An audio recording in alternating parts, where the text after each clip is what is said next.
Oke, yang berikutnya adalah tentang emotional interaction ya di chapter 6 ya. Ini kaitannya sama seperti yang di social interaction ya, cuma kali ini yang berkaitan dengan emosional ya. Jadi di overview yang di chapter ini adalah tentang emosi dan user experience ya, kemudian expressive dan emotional design, how the appearance of an interface can affect user. Jadi bagaimana tampilan atau dari interface ini bisa memberikan efek pada user ya, karena ini bisa pengaruhnya pada emosi ya. Tampilan jelek kan pengaruhnya ke emosi juga ya. User lihat ini tampilan ini tampilan apa gitu kan. Affecting computing and emotional AI ya, persuasive technology and behavior change, dan anthropomorphism atau pro kontranya apa. Nah, sekarang kita lihat kaitan antara emosi dan user experience. Di sini dikatakan human computer interaction has traditional been about designing efficient and effective system ya. Jadi IMK ya secara tradisional itu memang membuat kita mendesain suatu sistem itu efisien dan efektif. Jadi targetnya itu adalah efisien dan efektif. Nah sekarang more how to design interactive system to make people respond the certain way. Misalnya to be happy, to trusting, to learn, and to be motivated. Jadi awalnya kan kita efisien dan efektif ya, sistem yang efektif dan efisien. Tapi efektif dan efisien sistem ini apakah akan membantu people ya pengguna itu enjoy dengan aplikasi ini? Nah, gitu. Ya. Apakah membuat para pengguna ini percaya, trusting? Nah, gitu. Jadi sebenarnya emotion ini ada kaitannya ya dengan user interface ya. Ya. Jadi biasanya kesan pertama kalau Anda lihat game ya, kalau Anda lihat di Play Store begitu dibuka ya, Anda pasti lihatnya kesan pertama adalah ikonnya harus menarik. Pertama, gambar ikonnya menarik. Yang kedua, nama gamenya menarik. Itu pengaruh dengan emotion. Yang ketiga, lihat genrenya. Yang keempat, Anda mungkin lihat ratingnya. Nah, dan seterusnya. Jadi, setiap kali Anda buka Play Store, ya, misalnya, pengen cari game baru, Anda paling cari dulu kategori apa, lihat dulu game-game baru. Oh, ada ikonnya kayak gini, gini, gini. Lihat gamenya sederhana, ikonnya apa ya, misalnya mungkin kalau secara emosi ini kayaknya gamenya sederhana sekali, gambar ikon pun sederhana, pasti Anda tidak akan buka, tidak akan ngecek. Ya. Itu saya udah pernah melihat ya, atau ya setidaknya bisa dikatakan mengukur kebiasaan dari pengguna Android ya yang akan mengunduh game-game yang di Android ya melalui Play Store. Ya biasanya mereka cari yang ikonnya unik-unik ya. Kalau apalagi anak-anak ya, kalau anak-anak Anda kasih smartphone, dikasih game ya, kasih Play Store gitu ya, suruh mereka cari game ya, mereka pasti cari gambar-gambar yang ikonnya lucu-lucu dulu, tapi nggak tahu konten gamenya gimana gitu ya. Dia lihat dulu thumbnailnya, oh thumbnailnya bagus, thumbnailnya bagus nih, gambar-gambar contohnya. Ya. Coba kalau gambarnya jelek-jelek, pasti nggak diunduh. Ya. Nah, tapi ini tidak semuanya ya orang suka lihat yang bagus-bagus ya, karena kalau Anda lihat game-game yang yang bentuknya apa sederhana pun termasuk game yang bagus ya. Effective computing is improving with better recognition software and machine learning algorithm ya. Ini biasanya memang kita bisa improve ya dengan menggunakan software recognition ataupun machine learning ya. Nah, kaitannya dengan emotional interaction ya. What makes us happy, sad, annoyed, anxious, frustrated, motivated, delirious, and so on. Nah, ini pasti akan berkaitan ya. Jadi kalau Anda cari game ya pasti atau mencari satu produk aplikasi ya pasti kita lihat dulu dari tampilan. Tampilan itu melihat kita lihat apakah ini menyenangkan kah modelnya ataukah Anda interest kah itu. Nah, ini biasanya memang penting ya mode kayak gini. Ibarat Anda mencari jodoh lah ya kan, pasti cari dulu yang dari yang tampak dulu ya, dari wajah, oh cantik nih, ya, dan sebagainya. Ini termasuk emosional ya, karena ini kita manusia ya, wajar harus punya emosi ya. Kemudian activity, try to remember the emotion you went through when buying a big ticket item online, for example refrigerator, a vacation, or computer. Jadi Anda selalu mencoba emosi ya, bagaimana Anda membeli suatu tiket yang besar ya, secara online. Ya, contoh kayak gini lah yang saya pandang ya, karena biasanya istri saya tuh belanja di Shopee gitu ya. Ada 2 toko online ya, jualan dengan barang yang sama, yang satu jualannya 46.000 misalnya, yang satunya 45.000. Tapi yang dipilih pasti 45.000. Nggak tahu kenapa. Kalau cewek pasti ngejarnya diskon ya. Apalagi kalau sudah murah, dia cari diskonnya lagi, free ongkir. Dicari lagi free ongkirnya. Ada nggak kupon free ongkir? Dicari lagi itu. Dan seterusnya. Sehingga kalau kita hitung-hitung ya, ibaratnya kalau kita hitung-hitung, kalau menggunakan online ya dengan datang langsung ke satu toko misalnya, bedanya pun cuma beda uang parkir ya Pak, paling ya 2.000 ya kan. Kalau dihitung-hitung lah seperti itu. Ini kadang, tapi mereka puas ya. Istri saya puas, dia belanja di Shopee dengan harga murah segitu, dia udah puas. Nah itu, mungkin itulah yang menjadi saya bilang ini emotion ya, tapi pengaruhnya sangat besar ya pada saat kita mendesain. Jadi Shopee ini pintar juga ya, dia satu perusahaan ya, satu perusahaan yang menjual ya, marketplace ya, yang e-commerce gitu ya. Jadi dia menjual produk, bagaimana dia bisa menggait konsumen ya dengan cara apa? Sistem diskon, kasih kupon, kasih voucher, kasih koin dan sebagainya. Sehingga yang sudah pernah beli tertarik dengan menggunakan aplikasi ini lagi, nanti dia cari lagi produk yang lain ya kan, dan sehingga akan terjalin satu hubungan dengan konsumen ya ini. Ini emosi ini pemain ini.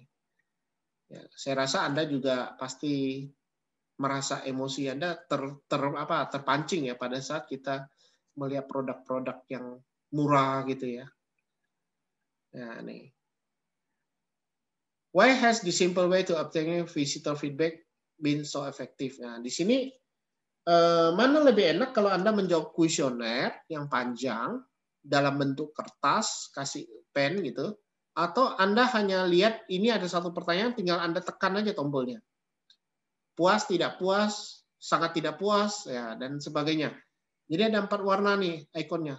Orang akan lebih condong memberikan satu jawaban lewat gambar yang kayak gini, yang lebih interaktif. Itu tinggal tekan aja gini kan. Ketimbang Anda di setiap masuk mall dikasih kertas, suruh ngisi dulu kuesioner. Nah ini repot nih. Kemudian pulling the heartstring with the emotive message. Nah, ini. Will you someone have take the first step out of homeless today? Nah, ini misalnya ada orang yang homeless ya, mau bisa kita ambil gitu ya, kita rekrut. Nah, ini ada macam ngebit ya, ini software untuk bid nih kayaknya. Will you have someone to take the first out homeless today? Nah, ini second pass, ini ada euronya ya. How easy to design an interface to match or change how we are feeling ya. Bagaimana kita mendesain suatu tampilan atau program yang sesuai dengan kondisi kita ya. Nah ini memang banyak sekali sih faktornya ya. Jadi kalau Anda memang sukanya tampilannya yang soft dan jangkauannya kemana gitu ya, sesuaikanlah karakternya ya, karakter warna dan fontnya ya, termasuk font. Jadi biasanya kita lihat dulu penggunanya nanti siapa nih, ini kira-kira penggunanya siapa, kemudian fiturnya juga pengaruh ya. Jadi fitur dari aplikasi itu yang mau ditonjolkan apa, karena nanti pengaruhnya ke sisi tampilan ya. Jadi kita harus membuat settingan seperti itu. Kemudian mood itu selalu mempengaruhi ya. Jadi bagaimana kita membuat satu interface yang keep track ya, dan tidak terpengaruh oleh mood kita ya. Karena biasanya kalau mood jelek, desainnya jelek gitu ya. Hal ini terasa ya kalau misalnya mood kita jelek, kalau kita masak gitu ya, maka apa yang kita masak dengan mood yang jelek itu rasanya tak enak. Nah, sama seperti ini. Ya kan. Kemudian what mood made which kind of interface ya. Jadi seperti apa sih moodnya yang baik untuk kita mendesain suatu interface ya. How would you design an interface for when someone is happy, angry, sad, bored, and focus ya. Biasanya kalau orang yang sudah fokus tampilannya bagus gitu ya. Kalau dia happy juga biasanya bagus gitu ya. Kalau angry pasti tampilannya entah apa gitu ya. Nah ini biasanya memang tergantung pada saat kita mendesainnya. How do emotion affect behavior and behavior emotion? Ini memang kita harus konsentrasi lah intinya ya kalau kita melakukan desainnya. Memang saya punya banyak pengalaman lah kalau misalnya di mendesain ini ya. Kalau pas kita lagi buntu nggak ada ide, kalau saya mendesain suatu flyer, saya butuh waktu yang lebih lama ya karena saya harus mencari ide dengan tema yang kita mau. Temanya kadang-kadang saya bisa ganti sampai 3-4 kali ya. Jadi ada tema ini gitu ya, background-nya ini ya saya ganti. Udah desain bagus-bagus tapi kok saya ganti enggak cocok di hati. Ya. Kadang-kadang kita memang ya namanya mendesain tuh bisa saja tidak cocok ya. Sudah capek-capek kita desain, kita butuh waktu 2 jam untuk ngerjain satu objek ini misalnya. Ternyata enggak saya pakai yang lain. Itu sering terjadi. Apalagi kalau kita mendesain sebuah form ya. Menurut kita form kita udah bagus gitu ya. Misalnya nama kita bikin textbook-nya panjang ya. Kemudian alamat textbook-nya panjang juga ya kan. Nomor telepon pendek. Ngapain kita bikin textbook-nya panjang? Ukurannya sama dengan panjang nama. Ya. Jadi ini biasanya harus kita sesuaikan. Tidak semuanya langsung kita serta-merta biar rapi semua textbook-nya panjang gitu ya. Tapi kalau dari sisi interface itu jelek, ya, karena tidak mencerminkan tipe datanya. Ya, gitu. Jadi ini pengaruh juga emotion. Ya. Ya, terus terang kalau kita lagi buntu ataupun apa, waktu kita mendesain interface pasti jelek tampilannya, ya, kacau. Makanya kadang-kadang waktu ujian, desain tampilan, kalau Anda senang dengan ujian Anda, pasti desain tampilan bagus. Tapi kalau Anda hanya bilang, waduh, saya lupa coding ini, ya Anda udah bingung nih. Ya, apalagi kalau ujiannya close book. Waduh, coding ini saya tak tahu nih, lupa deh. Mulai gelisah. Desainnya pun ala kadarnya lah. Ya, itu nampak dari sisi desain. Kemudian automatic effect versus conscious emotion. Ya. Emotion ini bisa short lived ya. Can be short-lived, for instance, a fit of anger, kompleks atau long lasting ya. Jadi bisa yang model panjang. Jadi jangan sampai Anda pilih yang panjang ya, karena kalau panjang itu merajutnya cukup lama. Emotion ini bisa dikategorikan sebagai automatic atau conscious. Conscious ini yang long time to go. Waduh, ini kacau nih. Ini harus reflection ya. Nah, ini model dari emotional design ya memang nanti kita gunakan dengan sensor ya. Jadi kita menerima dari sensor panca indera kita, kemudian nanti behavior kita itu dipengaruhi dengan reflektif ataupun dengan visceral. Nah, kontrolnya ya itu gerakan, bisa kaki, tangan, kepala dan sebagainya. Ini model ortoni ya. Ini model dari emotional design. Claim the modelnya. Nah, ini biasanya memang tergantung dengan body kita ya. When we happy, we less focus and our body relax. Tapi kalau misalnya kita fokus, biasanya ada beberapa bagian dari tubuh kita ini akan menjadi kurang baik ya. Jadi agak kurang, misalnya agak tegang gitu ya. Karena saking fokusnya ya. Misalnya saya dari tadi duduk nih, ngajar gini kan. maka kaki saya tuh enggak bergerak, cuma di kaki ini ya, duduk terus ya. Jadi rasanya pantat saya ini agak tepos itu rasanya, karena duduk kelamaan. Dan pinggang saya agaknya pegel, leher saya agak pegel ya, karena saya dari tadi hadapnya ke layar monitor misalnya. Nah, itu model juga termasuk ini. Karena saya fokus ya. Tapi kalau misalnya saya happy ya, saya ngomongnya bebas ya, gerakannya saya buat gerakan misalnya kayak gini-gini nih. Nah, ini akan membuat body saya itu lebih rileks.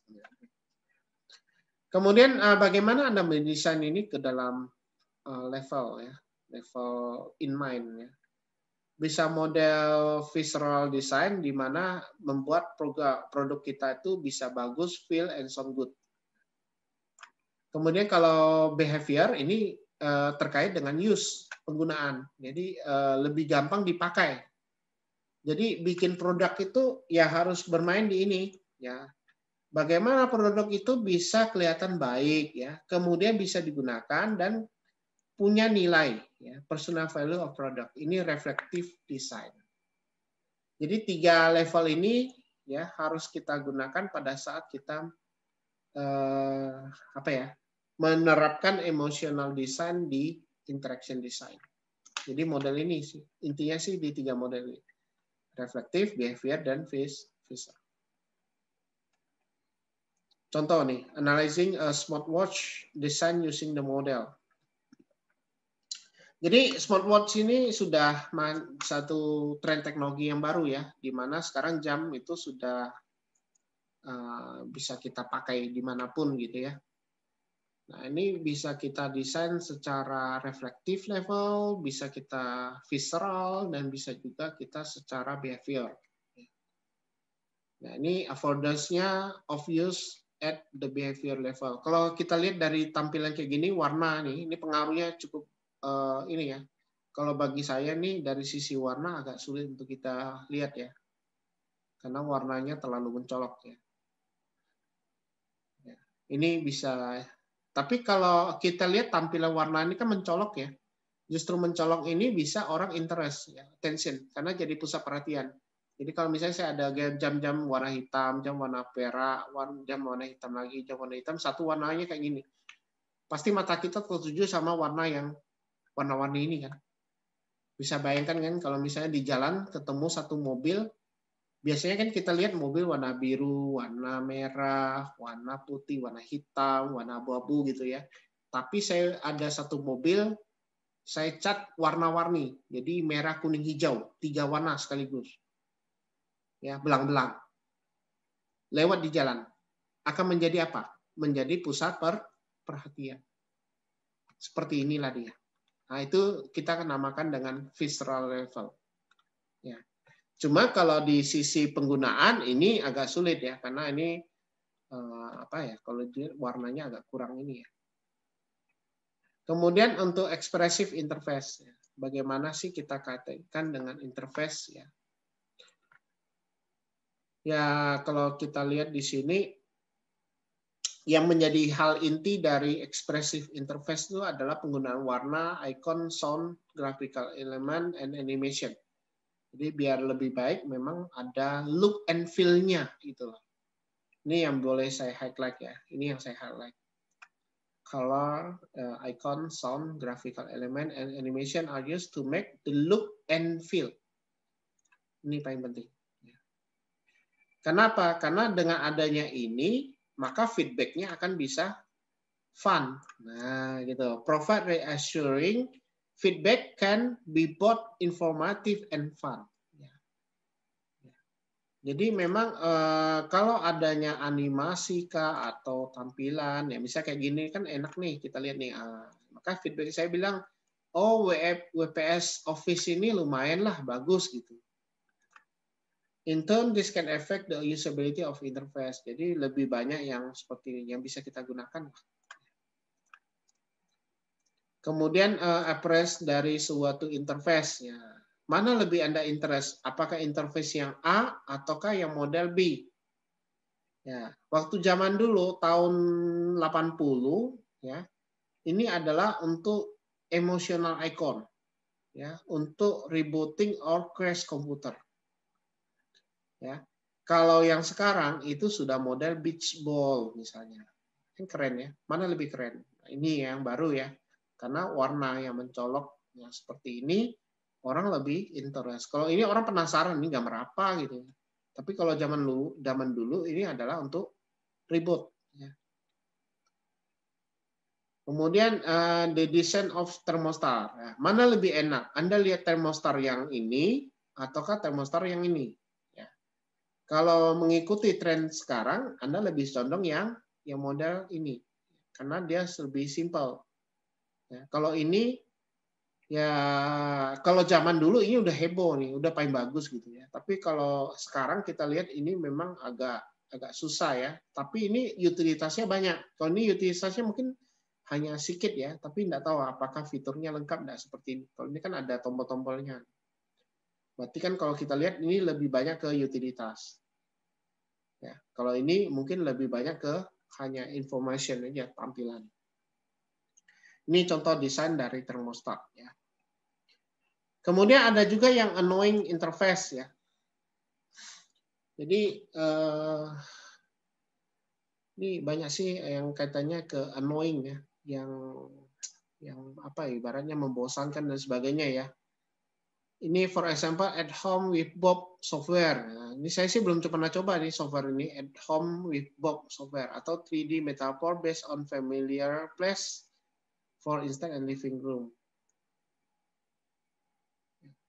Ini annoying. Sebenarnya yang annoying yang paling tak suka itu kayak spam gitu ya, yang ada apa pop up gitu ya. Jadi kalau kita browsing ke satu web gitu ya, karena kita nggak sengaja klik, nggak tahu link apa gitu, ya Google Chrome Anda langsung muncul pop up. Jadi begitu di close muncul lagi pop up, close lagi muncul lagi pop up. Nah itu interface yang saya annoying lah bagi saya. Ya, udah di close tapi muncul lagi ya. Akhirnya harus pakai cara yaitu mematikan pop up-nya ya. Itu bisa kita lakukan. Ini kalau Anda browsing ke situs porno, itu nampak tuh pop up-nya pasti muncul. Jadi hati-hati ya kalau Anda buka satu link yang aneh-aneh, apalagi yang blog-blog yang ada pasang access yang tidak secure ya, itu biasanya muncul tuh. Ya. Saat ini banyak yang seperti itu, jadi membuat yang model seperti itu. Nah, ini software untuk at home with Bob ya modelnya. Saya belum pernah pakai sih software ini, tapi boleh dicoba dilihat di YouTube ya. Siapa tahu softwarenya ini bisa kelihatan dan bisa menjawab tentang emotional design khususnya untuk interaction design. Microsoft Clippy ini dulu pernah saya pakai ya, bahkan saya sudah coding ini ya karena dulu yang terkenal kan Clippy ya. Bahkan ada yang pakai Genie ya, ada yang pakai Genie ya. Yang dulu saya suka pakai itu yang Genie, sama yang model Albert Einstein tuh karakternya. Jadi Clippy sudah tewas ya, jadi tidak ada lagi di Microsoft Office ya. Kok nggak tahu terakhir kapan itu. Jadi dulu itu masih heboh nih, harus ada Clippy-nya. Ya. Jadi ada banyak nih. Jadi kita bisa buka dulu ya, Clippy-nya tuh apa aja ya. YouTube. Ya, biasanya masih ada sih kalau zaman dulu nih. Yang saya pakai dulu tuh yang Clippy sama ini Genie, whatever. Ini Clippy, Genie masih ada ya? Genie. Nih, ini Albert Einstein nih. Ya di Microsoft Office 2000 ya, kalau nggak salah ya. Ini kita lihat dulu yang Genie yang mana, Nah, ini yang Smile gitu ya, Office Assistant yang Smile, ini robot. Nah, ini yang biasa saya pakai yang ini, yang Albert Einstein nih. Nah, satu lagi yang Genie. Mana Genie? Genie itu custom ya. Kalau nggak ada di sini berarti di custom ya. Karena saya pernah coding itu pakai Genie.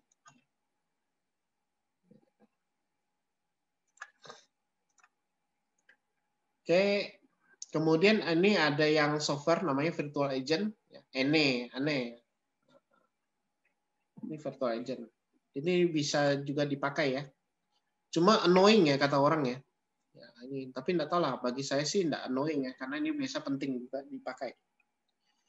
Kemudian first testing interface ya. When the application does not work properly or crash. Ini banyak sih yang bikin kita frustasi. Kalau Windows terkenal yang namanya blue screen death.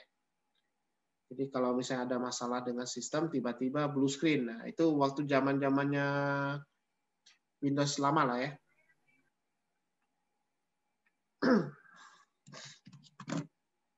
Ya, nanti munculnya banyak error ya dan sebagainya. Ya, ini error message ya. Jadi, banyak sekali ini muncul. Kemudian a friendly cute image instead. Nah, kalau di HTML gitu ya, selalu muncul ada 404 ya. Biasanya kita cari pack-nya ternyata enggak ada gitu ya. Ini sering terkenal nih. Nah, ini biasanya ada yang buat yang kayak gini. Jadi 404-nya dikasih gambar cute gitu. Kalau biasa di webpack kita tuh kalau enggak ketemu ya gambarnya ya tulisannya error 404. Dilemanya, should komputer say they are sorry ya? Tidak ya. Jadi mereka tidak pernah ngomong dia sorry ya. Jadi kalau sudah crash ya udah, Anda restart. Ini membuat agar komputer itu tidak apologize. Di sini katanya Riff and Nas itu bahwa komputer harus apologize, tapi nggak mungkin lah. Namanya komputer kalau udah crash nggak mungkin dia minta maaf kan. Gitu. Nah, di dilemanya, should voice assistant keep good manner? Nah, ini pada saat ada aplikasi tentang voice assistant, ya ini bagaimana dia bisa mengajarkan anak-anak untuk punya sikap yang baik ya, good manner. Ini boleh jadi satu topik ya, topik untuk tugas akhir atau skripsi ya, di mana kita bisa mengembangkan voice assistant ya yang bisa ngajarkan ke anak-anak ya. Tapi ini sih kayaknya ke computer vision sih, ya, mode kayak gini. Karena kan kita bermainnya ke ini voice. Kemudian affecting computing dengan emotional AI ya, bagaimana kaitannya ini? Jadi AI ini sudah dikembangin ya sampai sekarang ini sudah sampai ke tahapan ke emosional dan sebagainya. Jadi kayak apa ya, gestur kita ya. Kalau Anda punya aplikasi kayak Snapchat gitu ya. Snapchat itu bisa mengambil emosional kita ya dari wajah ya. Jadi dari face kita bisa kita ambil apakah kita kelihatan sedih ataupun kelihatan lagi senang itu kelihatan itu. Termasuk juga kalau di Facebook ya. Facebook itu bisa ngambil foto kita ya. Dari foto kita bisa diukur, analisa apakah kita lagi happy, sedih atau apa. Ini bisa kelihatan dari ini. Ya, karena dia punya fitur untuk deteksi wajah. Dari deteksi wajah, dia deteksi dari emosinya.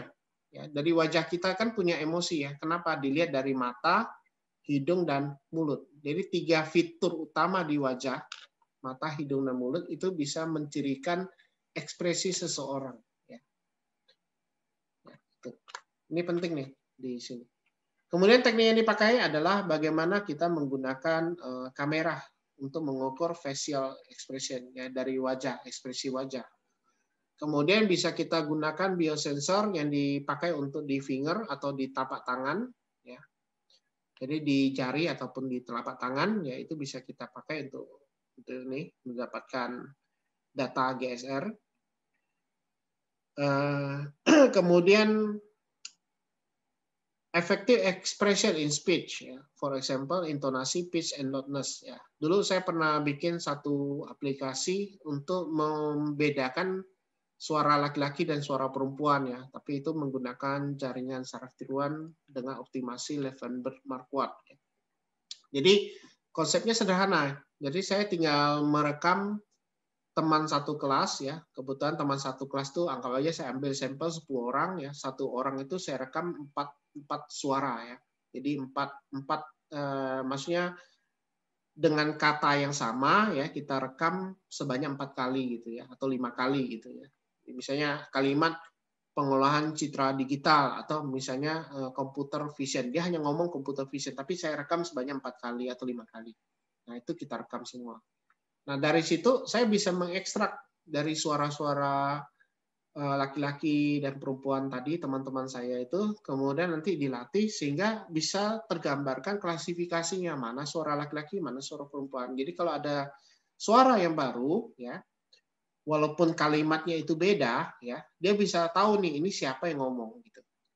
Nah, itu bisa kita lihat dari frekuensi dan amplitudonya, ya. Ya, karena di citra suara, ya, namanya suara itu ada 16 ciri yang bisa kita ambil. Jadi ada 16 ciri, termasuklah intonasi, pitch, dan loudness. Yang belum saya kerjakan adalah bagaimana membedakan ras. Ya, ini yang belum, ya. Jadi dari suara itu kita bisa melihat logatnya, logat bahasa. Itu belum saya coba. Waktu itu yang saya coba itu hanya membedakan laki-laki dan perempuan. Cuma itu kan tugas kuliah dulu ya. Jadi berhasilnya waktu itu hanya membedakan laki-laki dan perempuan. Nah, mungkin bagi Anda yang punya ide-ide ya bisa coba arahnya ke speed recognition ya. Bagaimana kita bisa memprediksikan, oh orang ini dalam keadaan happy dilihat dari wajah ini. Oh, dia ini termasuk ras mana. Oh, dia ini dari logat dia ngomong ini dia termasuk dari daerah mana misalnya. Nah, itu bisa kita ini. Kemudian body movement and gesture using accelerator and motion capture system-nya. Kenapa? Karena sekarang sensor sudah banyak. Ada sensor untuk akselerator, ada motion capture dalam bentuk CCTV dan sebagainya. Jadi sekarang perangkat sudah terhubung lah dengan ini ya. Apalagi kalau sekarang trennya IoT ya. IoT sudah menghubungkan ke semua peripheral ini. Klasifikasi dari emotion ya, ada 6 core expression ya, sadness, disgust, fear, anger, contempt, and joy ya. Jadi ini ada 6 ekspresi yang memang biasanya diukur ya. Untuk expression ini banyak sekali yang sudah di riset ya. Anda boleh cari di Science Direct ataupun di IEEE tentang bagaimana kita mengukur ekspresi ya. Jadi dari citra wajah gitu ya. Walaupun kita diam gitu, tapi kelihatan ekspresinya itu. Nah, kenapa? Karena komputer itu kan nangkapnya dari mata, hidung, dan mulut ya. Dengan mata, hidung, dan mulut itu dia bisa tahu nih sadness-nya gimana, disgust-nya, apakah Anda termasuk mana gitu. Nah ini klasifikasinya dapat, bisa diambil. Ada algoritmanya yang bisa dipakai. Ya. Kemudian type of facial expression choose by AI through detecting presence of absent. Nah, misalnya smiling, eye widening, brow rising, brow furrowing. Ini kayak ini, Mbak, kayak aplikasi di Snapchat itu saya suka tuh yang mata macam boneka gitu ya. Waktu mata kita jentik-jentik, di animasinya pun ikut gitu ya. Dia bisa ngikut apa yang kita ambil ya. Jadi waktu kita sedih, nanti matanya ikut sedih juga gitu ya. Ini aplikasi kayak Snapchat itu sudah masuk di dalamnya tuh AI ya untuk face detection-nya. Di sana dia sudah menerapkan teknik untuk facial expression ya. Jadi sudah ada ini.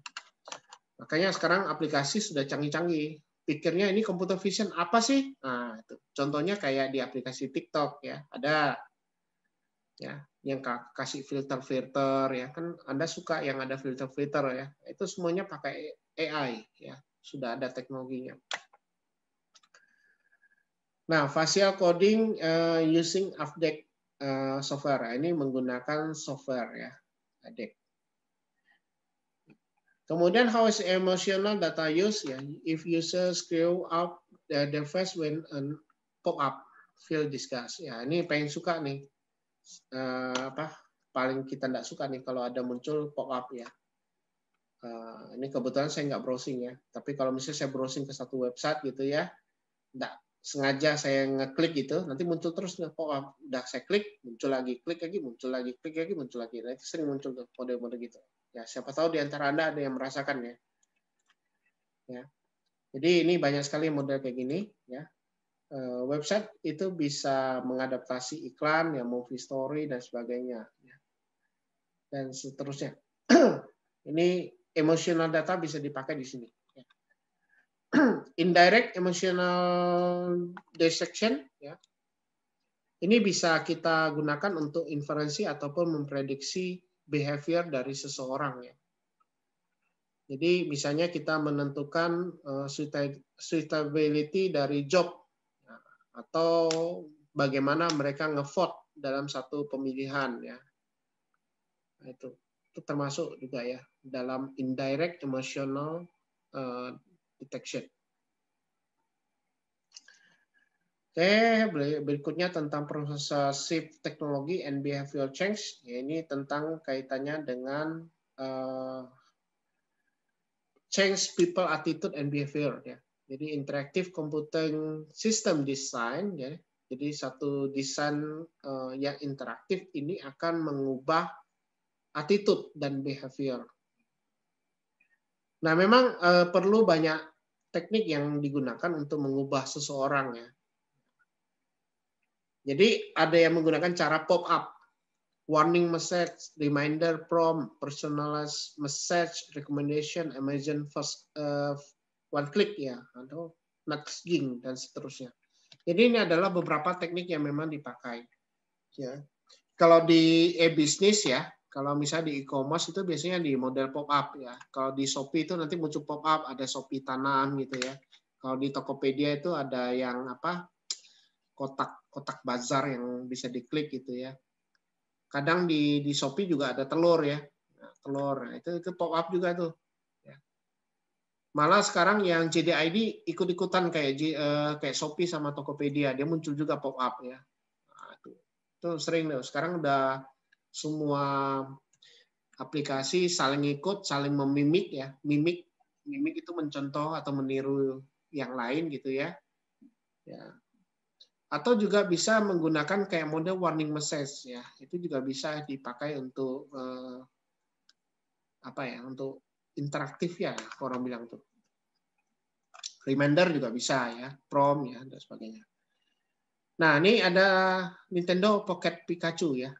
Nah, ini develop to change bad habit and improve well-being ya, designed to motivate children to be more physical active on regular basis. Ini nggak usah ngomong jauh-jauh lah waktu kita main Nintendo ya, waktu kita bermain Pokemon Go ya Pokemon Go waktu awal-awal heboh gitu ya. Kita pasti tertarik ya waktu pertama kali main, wah hebat ya pakai AR ya. Itu game AR yang booming lah saya bilang. Kenapa? Karena gara-gara game itu banyak orang keluar rumah untuk hunting Pokemon langka. Ya sampai ke cari ada patung-patung ya, patung-patung di jalan berarti ada monumen-monumen. Nah, itu kan jadi apa ya? Jadi gym ya. Tempat battle gitu kan. Itu teringat saya waktu dulu tuh. Ya, tapi game itu redup setelah banyak pemain cheater ya. Misalnya mainnya di Pontianak, besoknya di Jepang, besoknya lagi di Brazil gitu ya, pakai efek GPS dan sebagainya, pakai bot. Ya, itu. Jadi bisa dapat Pokemon banyak, akhirnya kena ban. Nah, setelah di ban pemainnya pada tak mau main lagi. Itu tahunnya sih Pokemon Go ya. Itu bad habit. Jadi ini mengubah bad habit kita itu. Nah, ini banyak sekali ya, karena kalau sudah bermain ini ya pasti banyak yang ini. Ini yang Pokemon Pocket ya, ini. Kalau zaman dulu waktu saya masih kecil ada namanya Tamagotchi ya, tapi nggak tahu zaman kalian masih kan? Nah, istilahnya Tamagotchi gitu ya. Nah, ini Tamagotchi. Nah, ini Tamagotchi itu nih kayak gini, sama kayak Pokemon. Jadi kalau satu hari nggak kasih makan nanti yang kita pelihara tuh mati katanya. Itu nggak tahu gimana mainnya. Pokoknya saya nggak pernah beli isi barangnya ya. Tapi game itu termasuk game simulasi yang sangat baik karena waktu zaman dulu bisa mengubah perilaku kita gitu. Jadi kita harus rutin kasih makan. Misalnya ini kan jadi pet kita nih. Jadi apa yang kita pelihara gitu ya. Jadi ibarat kita harus rutin kasih makan, jam segini harus kasih makan, harus ini gitu kan. Jadi secara otomatis ya behavior dan habit kita itu berubah. Kenapa? Karena harus ngikut untuk memberi makan ini gitu. Itu. dan ada yang waktunya dia bermain ya. Jadi kita senang gitu. Ini how efektif. Ini ternyata teknologi keren ya, model kayak gini ya. Game simulasi ini ternyata canggih ya. Bisa mengubah perilaku seseorang. Kemudian tracking device ya, bagaimana menggunakan barang yang berupa untuk tracking ya. Ya, kalau di sini sudah banyak nih. Jadi mobile app designed to help people monitor and change their behavior, for instance fitness, sleeping and wake. Ya, ini sudah banyak nih. Jadi untuk mengubah perilaku dia, pola hidup, pola makan gitu ya. Pagi harus minum susu, sore makan nasi goreng, misalnya malam makan domi misalnya. Itu contoh aja ya. Can compare online leaderboard and chat and show how they have done in relation and their peer and friend dan seterusnya. Ini banyak nih. Also, apps can encourage reflection with in turn increase well-being and happiness. Ini juga bisa sebagai alat tracking ya. Jadi tracking device sekarang sudah banyak nih. Bisa monitoring kesehatan, bisa monitoring friendship, bisa monitoring juga enjoy ataupun fun ya. Hiburan kita dan sebagainya itu bisa dimonitoring. Jadi banyak nih. Apalagi kalau zaman sekarang, Anda buka Instagram, buka Facebook, banyak yang menawarkan alat-alat yang bisa kita gunakan sebagai tracking device. Sustainability dari human computer interaction ya. Pertama fokus pada desain dengan teknologi intervention yang mereduksi konsumsi energi ya, artinya tidak boros gitu ya. An effective technique is provide homeowner with feedback on their consumption ya, dan sebagainya. Nah, yang paling bagus ini ya, lebih bagus itu Anda gunakan infografik yang simple ya, emoticon. Infografik itu lebih enak baca mana, baca tabel ataukah baca grafik. Biasanya kalau mahasiswa kan nulisnya ada tabel kuesioner gitu ya, tabel hasil responden kuesioner ya. Orang baca kan ngapain juga saya mandang-mandang angka gitu ya, angka-angka dalam tabel kan capek. Ketimbang Anda bikin ke dalam infografik. Nah, infografik tuh kayak gini. Jadi misalnya Anda mau tampilannya tuh informatif gitu ya, tapi dalam bentuk grafis.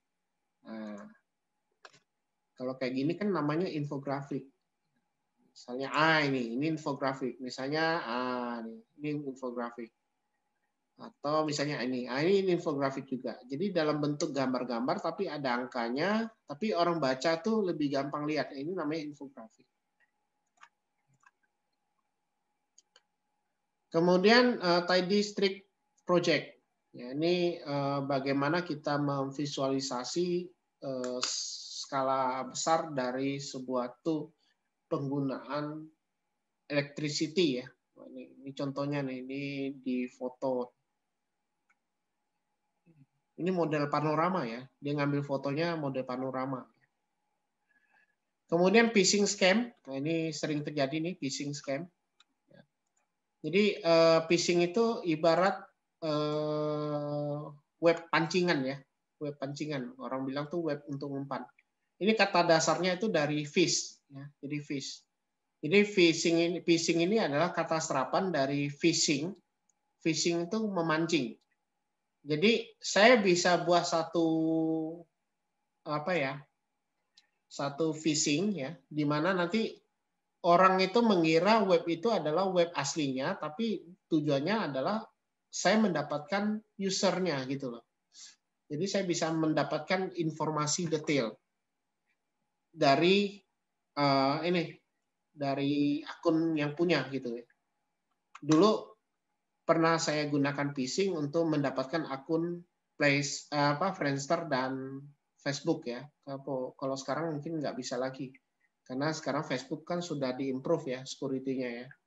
Ya sebenarnya gampangnya aja, tinggal kita bikin suatu homepage sederhana, kemudian direct link-nya, misalnya kalau saya ketik facebook.com, itu dia direct-nya bukan ke Facebook aslinya, tapi dia direct-nya ke web buatan kita.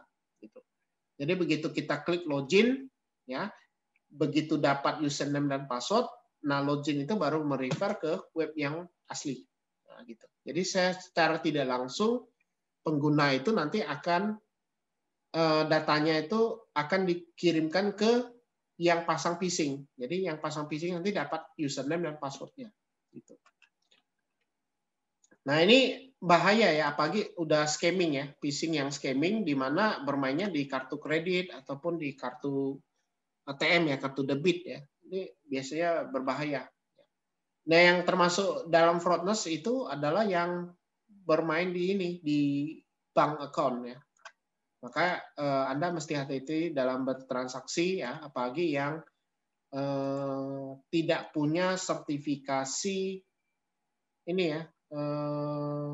Kalau di bank account kan biasanya ada HTTPS-nya, ada secure-nya ya. Jadi kalau dia tidak ada sertifikat S-nya itu, Anda kalau bisa jangan transaksi. Ya, itu mesti hati-hati ya.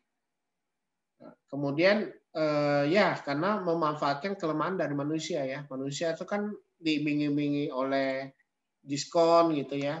Nah, kadang-kadang ada yang ngepost juga misalnya dapatkan kuota gratis dari provider X 500 giga.